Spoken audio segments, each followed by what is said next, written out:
everyone, good morning. Hope you all are fine. I'm Granit Trivedi, conducting the lecture of TYBCom, Sem 5, that is of English subject. We have started the revision of grammar topics and we are at the topic that is term used in share market reports. We have discussed so many terms related to share market. Yesterday, we left at IPO, Initial Public Offering. ત્યાં સુધી આપણે જોયું. Now, junk bonds. Junk bonds એટલે this term refers to those debt securities of companies which bear a considerable degree of risk. They are also known as low grade or high risk bonds. આવા પ્રકારના bond છે જેમાં ગણનાપાત્ર પ્રમાણમાં જોખમનું તત્વ રહેલું છે. જે કંપનીની આર્થિક સ્થિતિ ચિંતાજનક હોય તે કંપનીના બોન્ડ આ વર્ગમાં આવે. જ્યાં રિસ્ક હોય એને જંક બોન્ડ કહેવામાં આવે છે. ખોખા. It is popular Indian term for the non-convertible portion of a debenture that yields a fixed income. ડિબેન્ચરનો બિનપરિવર્તન ભાગ જેના પર નિશ્ચિત આવક જ મળતી રહે છે, જેમાં કાંઈ ફેરફાર ના થાય, નિશ્ચિત કન્ફર્મ એક જ આવક હોય એને ખોખા તરીકે ઓળખવામાં આવે છે. NASDAQ, National Association of Security Dealers Automated Quotation System. It is an acronym for National Association of Security Dealers Automated Quotations System. It is nationwide network of computers and other electronic equipment nationwide that connects dealers in the over-the-counter market across the US. The NASDAQ market came into existence in 1971. In the beginning, the Nasdaq index included 2,500 companies. At present, about 5,000 companies trade on the Nasdaq. અમેરિકામાં 1971માં એની અસ્તિત્વમાં આવેલ સંગઠન national association of securities dealers automated corporation system નું આ ટૂંકાક્ષરી નામ છે. આ સંગઠન કમ્પ્યુટર અને અન્ય ઇલેક્ટ્રોનિક સાધનો મારફત શેરની લેવેચ કરે છે, એકબીજાને જોડવાનું કાર્ય કરે છે. શરૂઆત આ સંગઠનમાં 25,000 જેટલી કંપની જોડાયેલી હતી. અત્યારે 5,000 જેટલી કંપનીઓ જોડાયેલ છે. નેટવર્ક છે જે તેની લેવેચ માટે એકબીજાને જોડવાનું કામ કરે છે. National index. It is in the index of 100 stocks quoted nationwide on different exchanges such as those in Bombay, Delhi, Kolkata, which is computed by Statistics Department of the Bombay Stock Exchange. BSE, Bombay Stock Exchange સાથે જોડાયેલા 100 Stokes છે દેશમાં અલગ અલગ જગ્યાએ છે, જાણે કે બોમ્બે, દિલ્હી, કોલકાતામાં છે એ. Hence, it is called the BSE National Index. And a BSE National Index કહેવામાં આવે છે. As we know, the BSE sensitive index consists of 30 stock quoted on BSE. 3 stock હોય છે એમાં Bombay Stock Exchange સાથે. National Index has been developed as more representative proxy of the stock market since the picture given by the BSE sensitive index is not complete one. શું કહે છે? Mumbai stock એક્સચેન્જના આંકડા ખાતા દ્વારા તૈયાર કરવામાં આવેલ આ સૂચકાંક દેશના જુદા સ્ટોક એક્સચેન્જમાં નોંધાયેલ 100 જેટલા શેર પર આધારિત છે. નેશનલ ઇન્ડેક્સ એટલે 100 જેટલા શેર. આ સૂચકાંકમાં 100 જેટલા શેરનો સમાવેશ થતો હોવાથી BSE સંવેદનશીલ આંક જે માત્ર 30 શેરનું પ્રતિનિધિત્વ કરે છે તેના કરતાં વધારે ભરોસાપાત્ર છે. BSE 30નું કરે છે, એના કરતાં વધારે ભરોસાપાત્ર છે નેશનલ ઇન્ડેક્સ. પછી છે net asset value, NAV. Net asset value is the value of total asset less liabilities on the date of valuation. To calculate the total net asset, investments are periodically valued at market prices and added to the other assets. From the figure, liabilities including expenses are deducted. Net asset value એટલે શું? મૂલ્ય. Value એટલે મૂલ્ય, કિંમત. એ કંપનીની ચોખ્ખી અધિશેષ મૂડી દર્શાવે છે. નેટ એસેટ વેલ્યુ એટલે કંપનીની ચોખ્ખી મૂડી દર્શાવે છે. કંપનીની કુલ શેર મૂડી અને અનામતોમાંથી કુલ જવાબદારીઓ બાદ કરતાં આ મૂલ્ય પ્રાપ્ત થાય છે. બધી કંપનીના બધા નફા અને બધું બાદ કરતાં જે મૂડી પ્રાપ્ત થાય છે અને નેટ એસેટ વેલ્યુ એટલે કે ચોખ્ખી મૂડી એ કહેવામાં આવે છે. Nifty, a selected group of 50 shares of National Stock Exchange or NSE of India.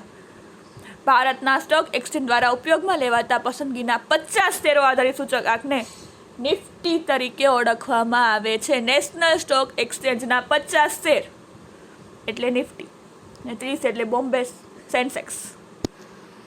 Option: a contract that gives the holder the right to buy or sell a certain number of shares of a company at a specified price known as the striking price or exercise of rights. એક એવા પ્રકારનો કરાર વિકલ્પ છે કે જેના શેરધારકને અમુક નક્કી કરેલા કિંમતે ચોક્કસ સંખ્યામાં શેર ખરીદવાનો કે વેચવાનો વિકલ્પ આપવામાં આવે છે.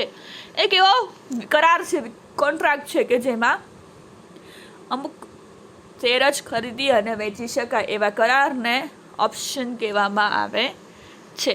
Over the counter trading in those stocks which are not listed on a stock exchange is known as over the counter trading. શું છે? શેરોની શેર બજારમાં નોંધણી ન થઈ હોય એવા શેરોની લે વેચને ધ કાઉન્ટર સોદા કહેવામાં આવે છે. ઓવર ધ કાઉન્ટર શેર બજારમાં એની નોંધ ના હોય પરંતુ એવા શેરની લે વેચ થઈ શકે એને ઓવર ધ કાઉન્ટર સોદા કહેવામાં આવે છે.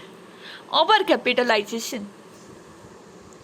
This term refers to a situation when a company has more capital than it needs for business. If the company's long-term debt is more in relation to its equity, this capital will have an unnecessarily highly interest burden. જ્યારે કંપનીને કામકાજ માટે જરૂરી મૂડી કરતાં વધુ મૂડી એકત્રિત થયેલી હોય ત્યારે તે પરિસ્થિતિને વધુ મૂડી એકત્રિત થયેલી હોય ત્યારે તેને ઓવર કેપિટલાઇઝેશન કહેવામાં આવે છે. અતિ મૂડી રોકાણ, મૂડીકરણ. જો કંપની લાંબા ગાળાના દેવાના બીજા હેઠળ દબાયેલ હોય તો આ વધારાની મૂડી વધારાની સમસ્યા ઊભી કરે છે. ઓવર કેપિટલાઇઝેશન, અતિ મૂડીકરણ. હવે છે pivots.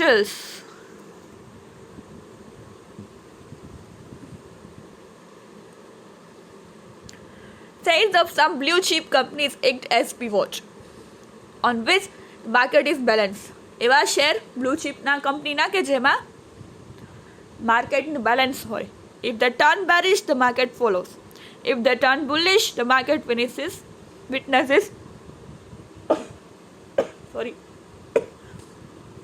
upswing. અમુક પ્રતિષ્ઠિત કંપનીના શેર એવી રીતે કામ કરે છે કે જેના ઉપર શેર બજાર બેલેન્સ રહે છે, સંતુલિત રહે છે. જો આ શેરમાં મંદી આવે તો બજાર નીચું જાય અને તેજી આવે તો બજાર ઊંચું જાય છે. એવા શેર કંપનીના શેરને પિવોટલ્સ કહેવામાં આવે છે, જે બેલેન્સ જાળવી રાખે છે શેર માર્કેટમાં. જેમાં તેજી આવે તો ભાવ ઊંચા જાય છે અને મંદી આવે તો ભાવ નીચા જાય છે. Portfolio manager, a professional who manages other people's institutions' investment portfolios with the objective of profitability, growth and risk minimization. એવું વ્યવસાયિક છે કે જે બીજા લોકો કે સંસ્થાઓને રોકાણનું એવી રીતે સંચાલન કરે છે જેથી નફાકારકતા વધે, વિકાસ થાય અને જોખમ ન્યૂનતમ રહે. પોર્ટફોલિયો મેનેજર પ્રોફેશનલ માણસ કે જે બીજા લોકોના સંસ્થાના રોકાણ કઈ રીતે કરવા, કઈ રીતે એનું સંચાલન કરવું એ કરે છે જેનાથી નફો વધે અને વિકાસ થાય, જોખમ ઓછો રહે. એને પોર્ટફોલિયો મેનેજર કહેવાય છે. જે કામ કરે છે એને પોર્ટફોલિયો મેનેજર કહેવામાં આવે છે. Price rigging. It refers to manipulation of share price so as to attract native investors to buy or sell shares. ત્યારે શેર બજારમાં કોઈ એક વ્યક્તિ કે અમુક વ્યક્તિઓ સંગઠિત થઈને ખાનગી રીતે કોઈને છેતરવા શેરની કિંમત કૃત્રિમ રીતે ઊંચે કે નીચે લઈ જવાની પ્રક્રિયા હાથ ધરે છે તેને પ્રાઇસ રિગિંગ કહેવામાં આવે છે. ખાનગી રીતે કોઈને છેતરવા માટે શેરના પ્રાઇસ ઊંચા કે નીચા લઈ જવા એને પ્રાઇસ રિગિંગ કહેવામાં આવે છે, કોઈને ચીટ કરવું.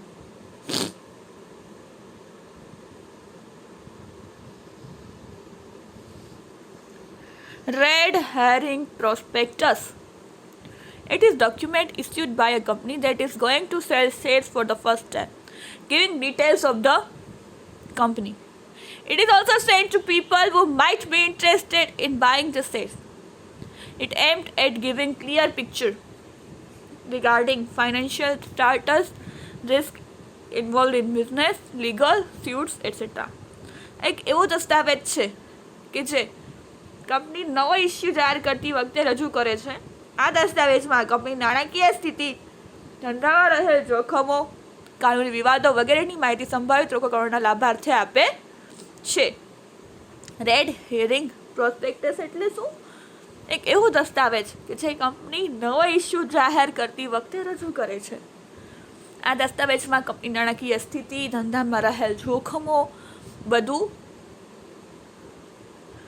માહિતી એમાં હોય છે અને જે રોકાણકારોના લાભાર્થે આપે છે. SEBI. It is an abbreviation for Securities and Exchange Board of India. It was established in 1992 under the Securities and Exchange Board of India Act. It protects the interests of investors in securities, promotes the development of securities market and regulates the same. ભારતના જામીનગીરીઓ અને વિનયન બોર્ડનું આ ટૂંકાક્ષરી નામ છે. 1992માં સ્થાપાયેલા એક નિયંત્રણ સંસ્થા છે. જામીનગીરીઓના રોકાણ કરનાર રોકાણકારોના હિતનું રક્ષણ કરવું, દેશના શેરબજારના વિકાસને પ્રોત્સાહન આપવાનું તથા નિયમન કરવાનું કામ કરે છે. SEBI, security and exchange board of India. Next, splitting. The process of splitting shares that have a high face value into shares of a lower face value is known as splitting.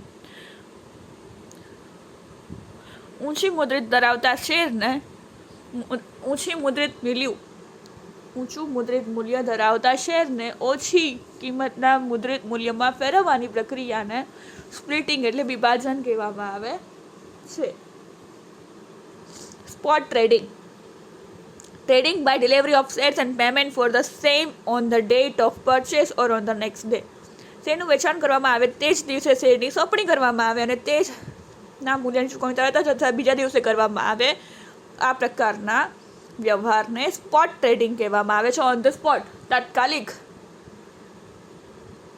ત્યારે જ સોંપણી કરવામાં આવે, ત્યારે જ વેચણી કરવામાં આવે અથવા બીજા દિવસે એનું ચૂકવણી કરવામાં આવે એને ઓન ધ સ્પોટ એટલે કે સ્પોટ ટ્રેડિંગ, તાત્કાલિક વેપાર કહેવામાં આવે છે. Is all about share market term. It's all about today's lecture. We'll continue in the next lecture. Thank you for listening. Have a nice day.